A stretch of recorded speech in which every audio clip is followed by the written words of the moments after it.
Alright, this is amendment number 2, and it reads as follows. A well-regulated militia being necessary to the security of a free state, the right of the people to keep and bear arms shall not be infringed. How does this militia work? Okay. We're talking about, let's say we're talking about Boston, Massachusetts in the colonial era. You had blacksmiths, you had people that washed clothes, you had people that took care of horse stables, you had farmers, so on and so forth. Now, they just carried on their little lives, okay?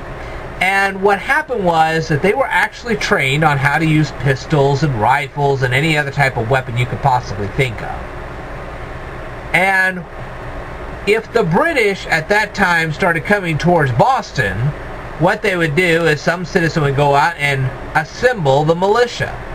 Okay? And this militia knew exactly what to do. They'd grab their weapons, they'd defend the town, and they would keep the British out of Boston.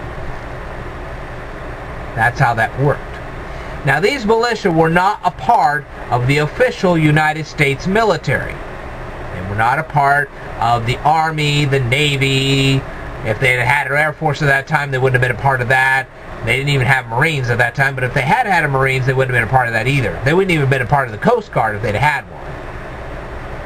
These were just ordinary citizens. They stayed in Boston, they did their regular work, and when the British or whoever else decided to show up on the Boston soil would come in to try to invade, these people would come together and defend the town.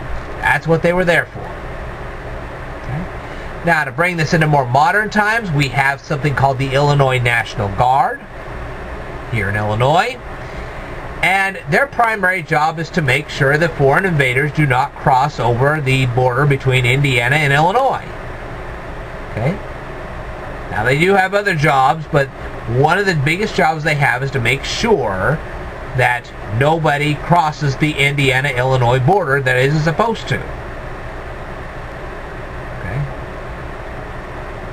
So if they Illinois National Guard, they see some foreign terrorist coming trying to cross the border, they'll knock him off before he can get here.